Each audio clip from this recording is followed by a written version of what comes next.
So we're at my house for today's video, and we're definitely doing something a little different, and that's because as a PC building YouTuber that's been doing this for a long time, some of the PCs in my house are very embarrassing. Embarrassing! Yes, I do have my 12700K and XTX build over there, and we just built my wife a very nice ITX build inside the Fractal Design Terra, but the PCs that do the majority of the work behind the scenes are ugly and they have like no performance whatsoever. So today we're gonna completely overhaul the PCs in my house, and I'm gonna take you guys with me. I hope you enjoy this. Today's video is sponsored by GVG Mall, and you probably already know that I've been using them for so long to activate Windows on a ton of my own builds. They're actually running a huge sale right now, which boosts my normal 18% discount up to 25% off if you use code ZTT18, and I'll have that linked at the top of the description. They not only have Windows keys, but also a ton of other stuff such as Office, and even game keys for platforms like Steam, Origin, and Uplay, and they even have console stuff too, like PSN prepaid cards as well. Activating Windows is super simple and only takes like 3 minutes total, so activate Windows today and remove that nasty watermark, and don't forget to use ZTT18 for 25% off. One of the main priorities is fixing this PC here. So this is my server rack, as some of you guys know, and one of these computers in here is my home theater PC setup. I also run it as a home server for running Plex and whatnot, but one of my latest phases is I want to do some VR gaming, and this PC doesn't have enough performance for proper VR gaming. Now, the best I can fit right now inside this 2U server is just an RTX 4060 low profile, since that's the best low profile card, and I have like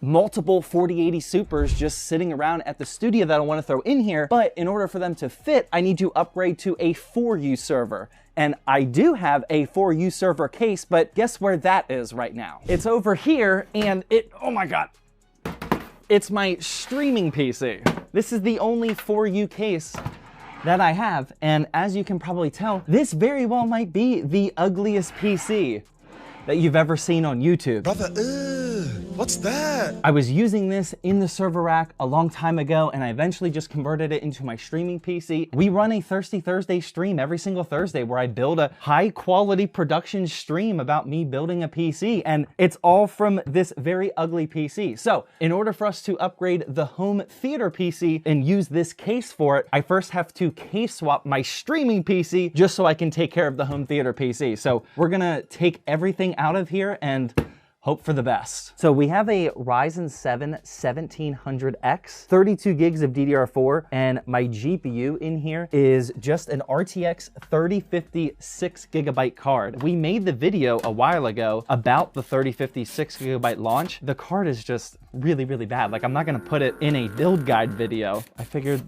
the best use case for it would just be a streaming PC. Whenever you run a dual streaming PC setup, you don't need a ton of GPU processing power because all of my gaming is done on my main PC. One of the other things we're gonna upgrade while we are here is the capture card. I've run into yet a different problem because both of these capture cards cannot do 4K pass-through above 60 Hertz. I have my Asus ROG Swift monitor, and it's a 4K 240 Hertz monitor. I can't even use it to its full potential because the pass-through of these capture cards is so low. That's why we're gonna put in this new one from AverMedia. And also, one of the other reasons why I only have an RTX 3050 in my server PC is because this is a pretty high quality Be Quiet Pure Power 11, I think it is. And I actually lost the cables for the 6+2 connectors for the GPU, so I could only use something like a 3050 that doesn't require any external power. The streaming PC is definitely just a culmination of spare parts and making things work with what you got. Now we're gonna take out the motherboard, and we're also going to address today a storage issue. As the streaming PC, not only are we streaming live, but I'm also doing a backup local recording. 3 and 4 hour live streams definitely pile up on the storage, and as of right now I only have a single 250 gigabyte NVMe drive in here, so we're just gonna put in a 1 terabyte WD Blue. Motherboard is going out.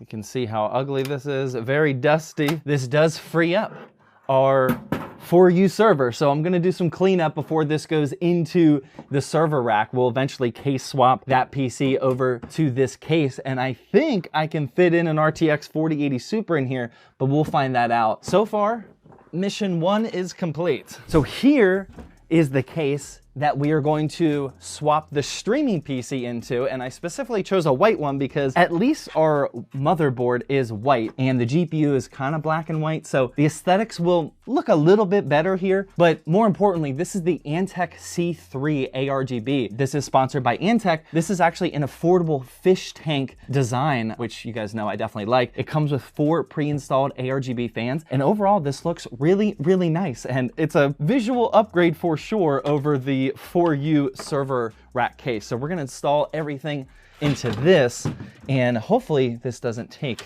too long. One of the other things we're gonna do is we're gonna swap out this CPU cooler. Now, the Ryzen 7 1700X does need a beefy CPU cooler, but we're not really pushing the CPU just for a streaming PC. So I think we can get away with using one of the smaller Wraith Spire coolers, or Wraith Stealth coolers. And this is the last one that we have painted here. I obviously wouldn't put it on here if this was like a true gaming PC, but for a streaming PC, I think we'll be perfectly fine, but we'll run the temperatures to check. Now we're gonna remove that CPU cooler. This thermal paste has probably not been reapplied for 4, maybe 5 years at this point, like whenever the 1700X came out. This is an X370 motherboard, so this could be a pretty banged up thermal paste job underneath here. Here we go. Oh, that actually doesn't look terrible. All right, that'll work. We're definitely gonna clean that all up though. This is the size difference between the original cooler from 1st gen Ryzen all the way to 5000 series Ryzen. So they got a little bit more efficient.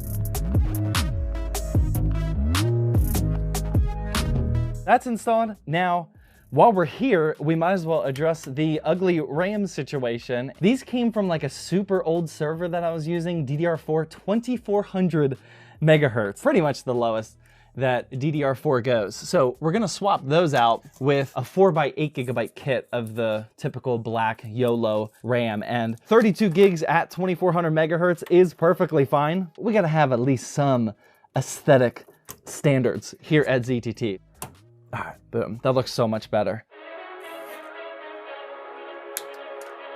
37 zip ties in. Now, one thing I do really like about this Antec C3 ARGB is Antec had the attention to detail to actually paint the USB-C, HD audio, the USB 3.0, and the front connector ports. Almost no case does this. On an all-white PC, this is much appreciated. Lately, I have been investing a little bit more time into my cable management.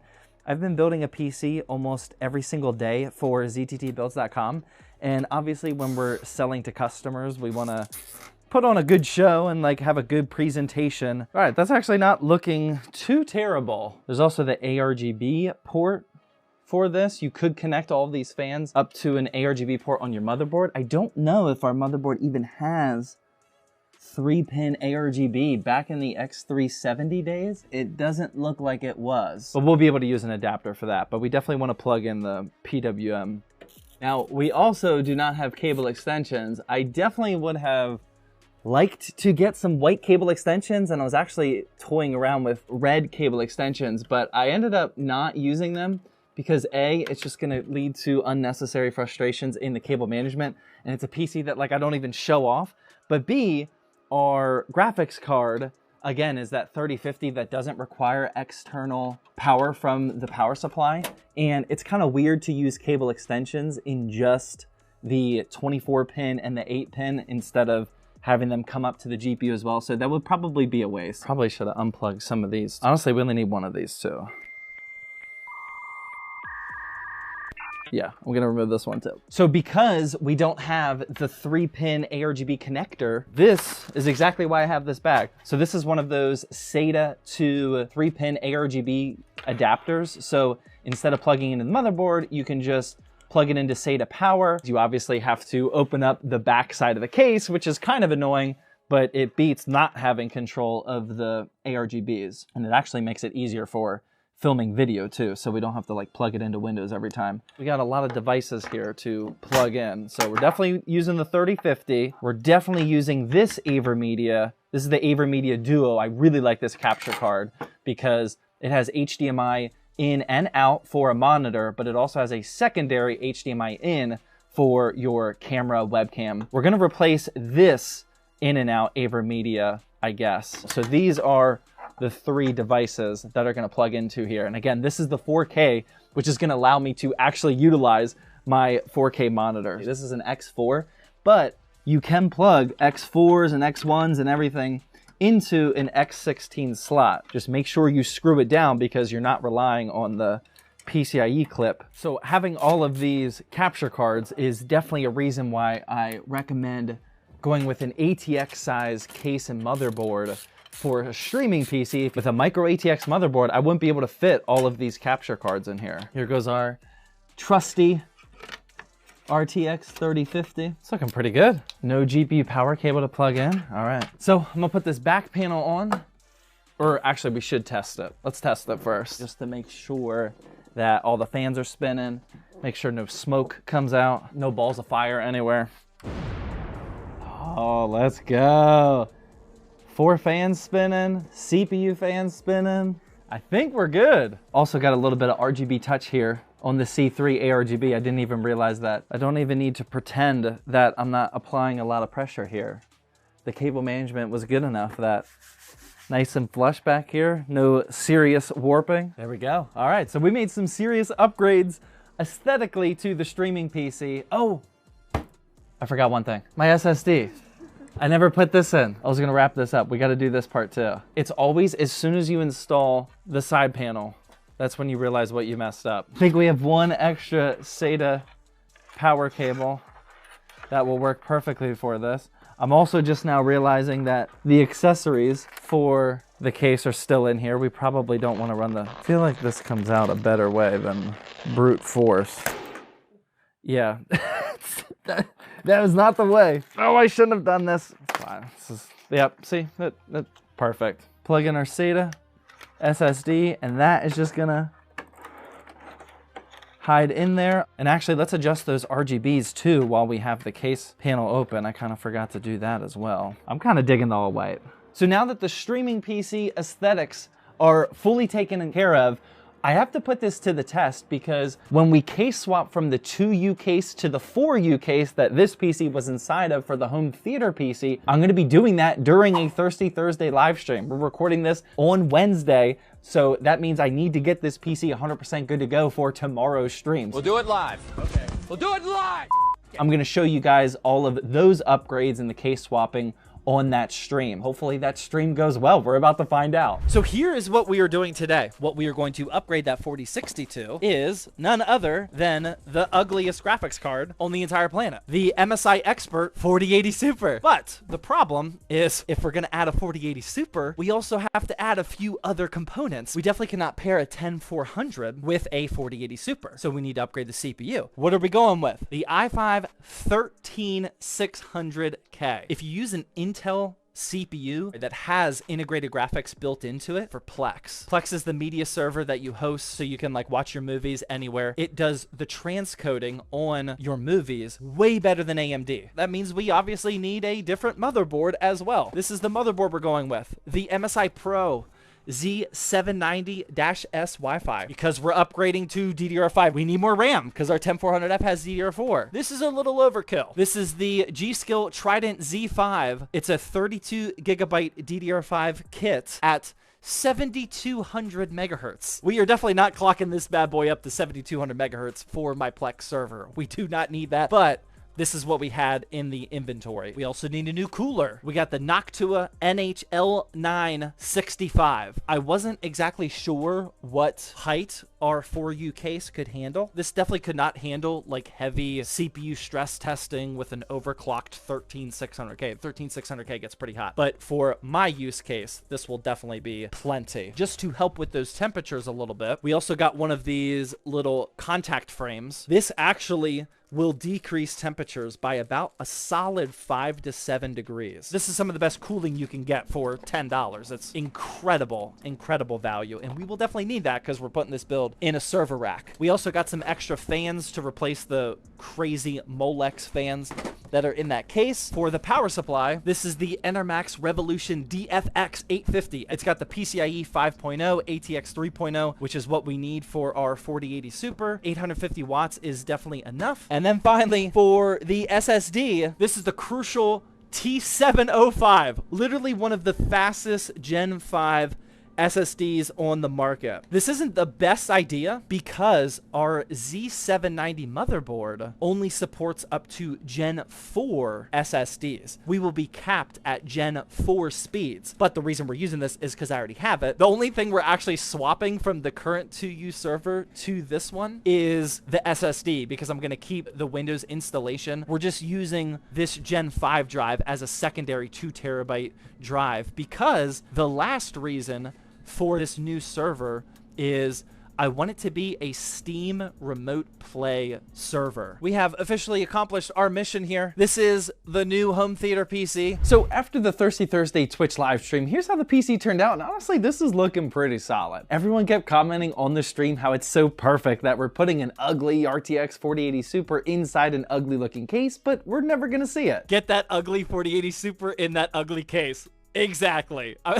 He actually typed that before I said it. So the final thing to do was to remove the old server from my server rack with the 10400F and the RTX 4060. Here's a quick size comparison and just how massive the 4U case is. So then I installed this big boy into the rack. Of course, some of the cables in the back gave me some issues, but I got it in there nonetheless. I held my breath, and thankfully the PC booted up perfectly fine on the first start. I got the RAM XMP settings configured, so we did actually get up to that 7200 megahertz easily without any sort of tinkering. And yeah, it's great that this 4U case is now filling up every U of my server rack with nothing to spare. I honestly probably should lower this massive 4U server below my other 2U server because it looks a little funky being up here, but we'll save that for another home project video. Next up, I wanted to make sure that everything was running properly with this new GPU and hardware, and I first fired up my Plex server. This is essentially my own Netflix where I'm hosting my own TV and movies, and with the integrated GPU on the new 13600K CPU, this will transcode super efficiently, and everything worked out great. I then tested running some games natively on here because, again, this is connected to my projector, so this is the PC that powers my relaxing couch gaming as well as watching movies and sports. Both Diablo 4 and Forza ran so well on here, and we're obviously fully saturating my super cheap 1080p 60Hz projector. One of the other motivations for this upgrade is because I do plan on upgrading this projector to a probably 4K one here soon. Now I know I have the power to do that and we'll be ready to go. And finally, the last thing to test out was the remote gaming server using Steam's Remote Play native feature. I want to use this for two different reasons. The first one being able to play on handheld devices like this one that don't have the power to natively run the titles. This Diablo 4 and Forza aren't actually being rendered on the device itself, but instead it's being rendered on my home theater PC, and then the display is being sent over my Wi-Fi connection to this device. If you have a high-end networking setup and the host PC connected to Ethernet, the lag is very minimal and you can enjoy gaming like this around your house pretty well. I wouldn't recommend trying to play Counter-Strike or anything on here, but for a relaxed gaming session, it's perfect. The Steam Remote Play also works great if the target PC is outside your network as well. Over in my work setup at my office, which is about a 10-minute drive from my house, the only PC that I use on a daily basis is my MacBook Pro. This thing is pretty powerful with the M2 Pro chip, but there are so many games that just aren't compatible with macOS. Diablo 4 is not available on my Apple computer. Let